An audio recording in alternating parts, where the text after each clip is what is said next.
Hey everybody, Bob Babbitt here, Breakfast with Bob, Boston Marathon Edition. We're presented and hosted by Hyland's Stop Your Cramp, Not Your Race by Polar. Check out Polar Vantage M and the Marathon Edition.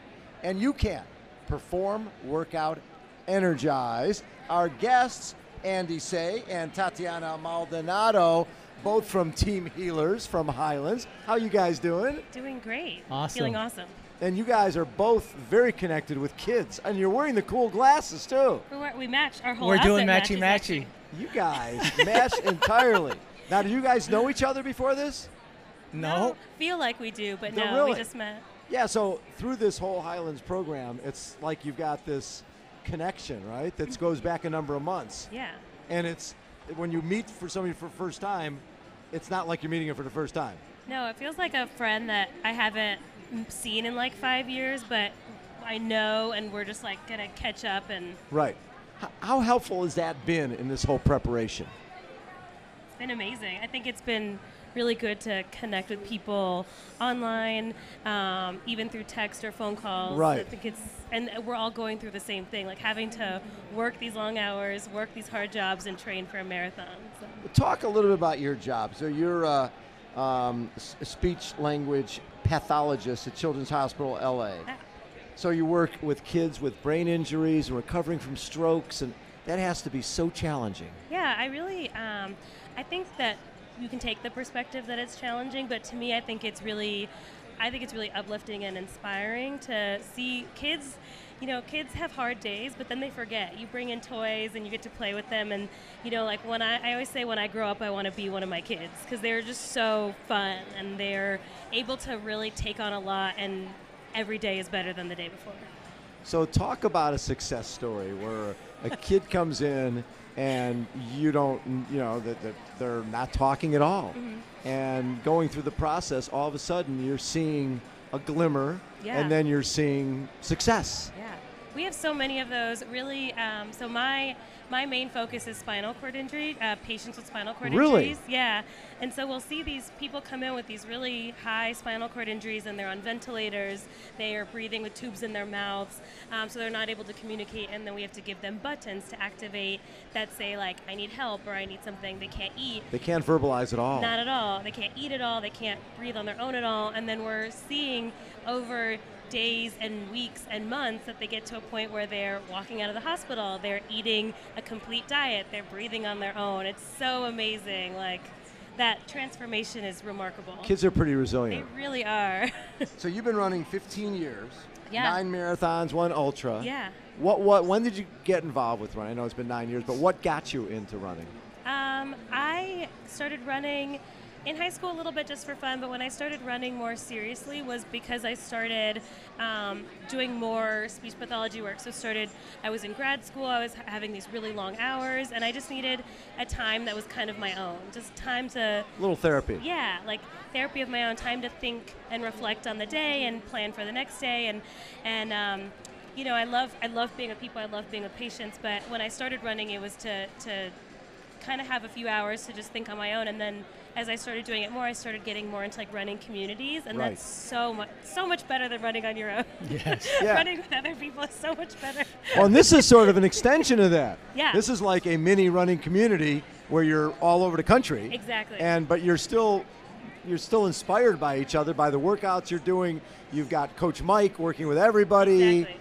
and you're able to see their success and your success. Exactly, yeah. So it's like I get to do some of the workouts on my own, but then on our Facebook page, we all, you know, connect on Right. how our days were and how our runs were, and yeah.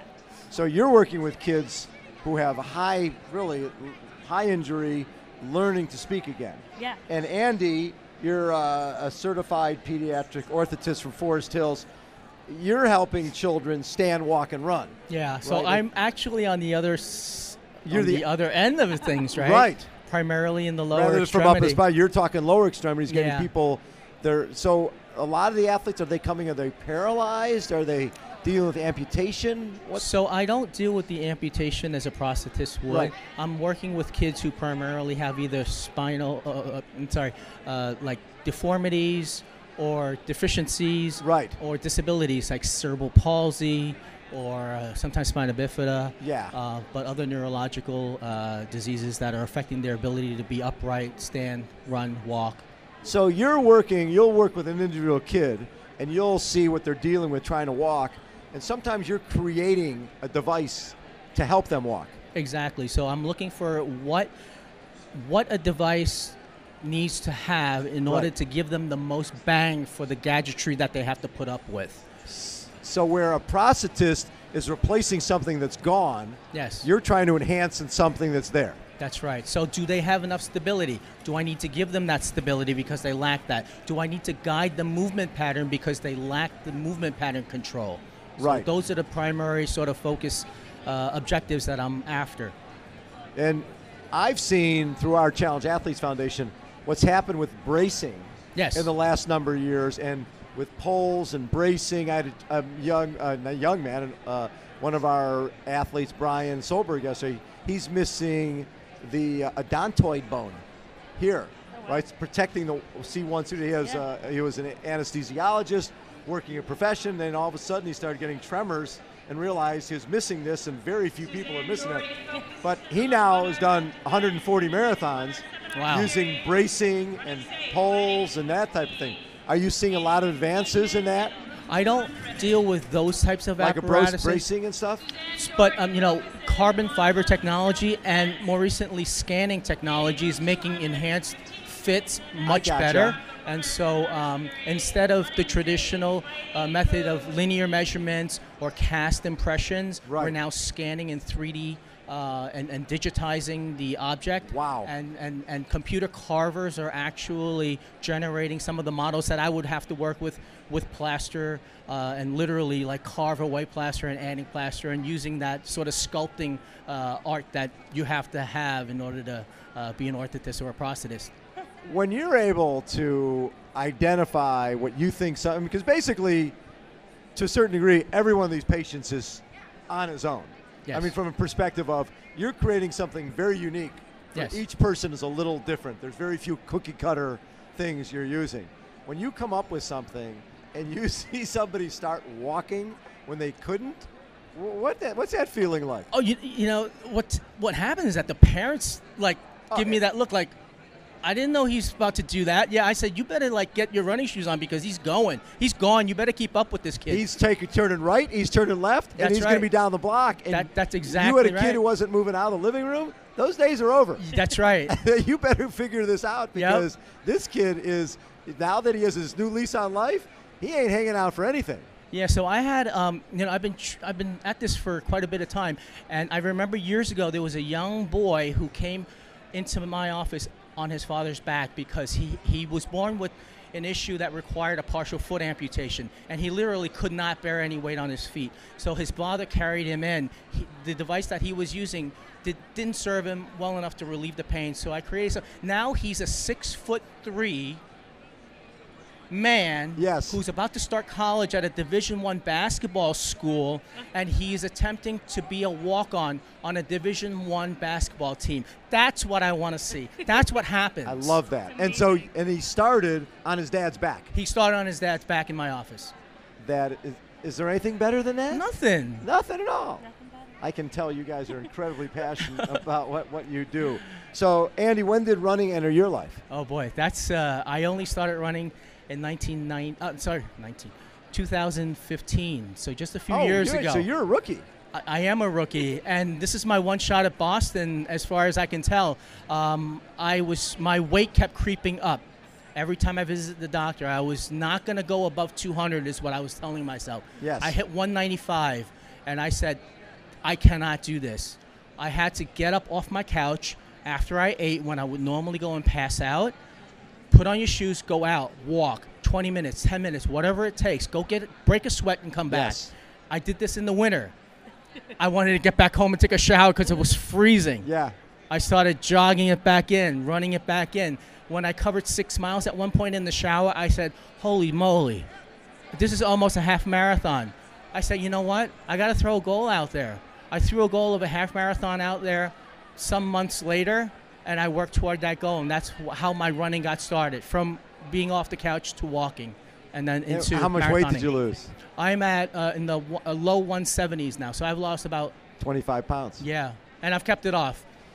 And now, the one thing is, yeah, it's great to run and walk, but so much of what we put in the pie hole here is the workouts are way less important than what we put in our body. Yeah, they say you right? can't outrun a bad diet, You right? cannot outrun. You can't go for your 10-mile run and then go, I deserve a pizza and a Coke and fries. I have to bring this up. Yes. Tatiana's a competitive eater. She is. No way! You got to ask her about the blueberry pie championship. Oh my God, I love that. What are we wasting time talking about running I know. for? You're a competitive eater? I am. Do you do the hot dog contest? I don't. So I'm a vegetarian, actually. Oh, that So makes it hard. It Yeah, makes it yeah. a little bit harder. I lose. Oh, I'm out. Yeah, I'd love if you signed up for the hot dog thing, and then as soon as it started, you go, I'm out. I'm out. I did once when I used to eat seafood. I signed up for a crab cake eating contest. Yes. And unfortunately, so there was 2 waves of it, and unfortunately, somebody in the first wave went down, like they choked on one of the crab cakes. Oh. And died? No, oh my gosh.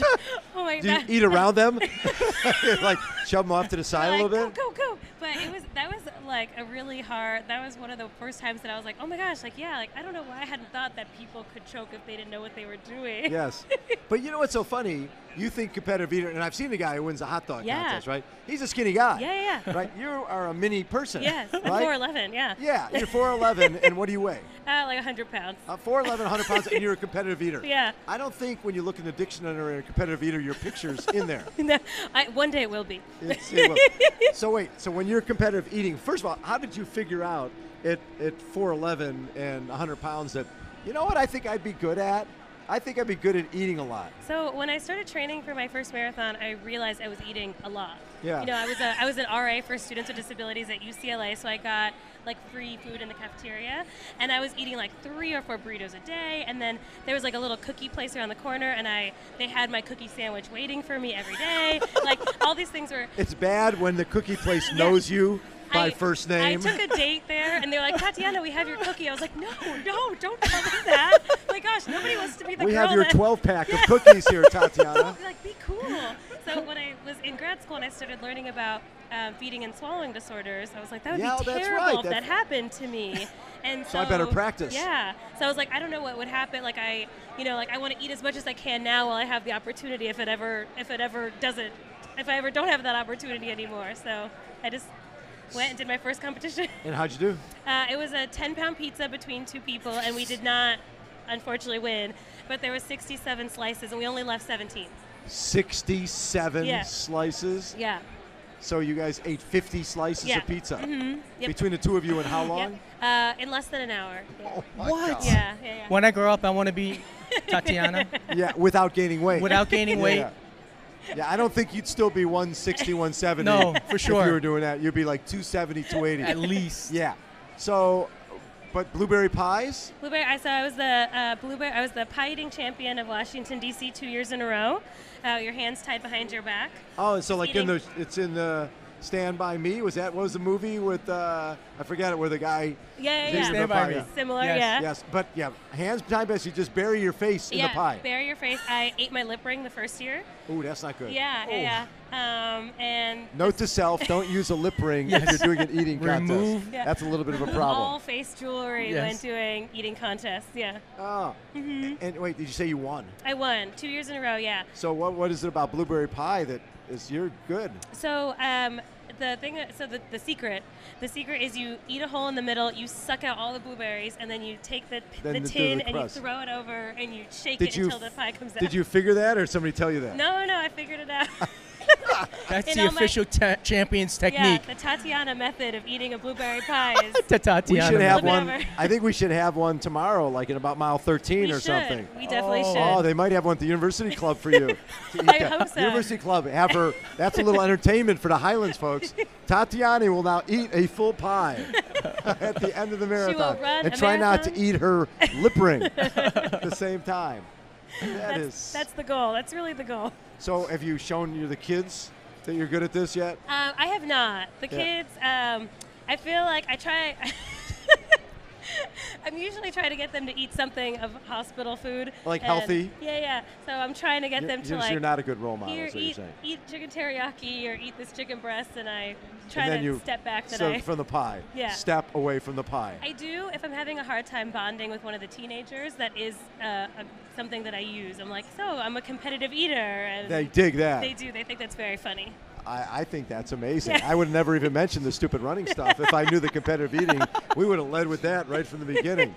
Andy, you're my hero for bringing that up. Did you know? All sorts of things you learn from running with someone. Yeah. Have you guys been running together? We ran the 5K today. together. Okay.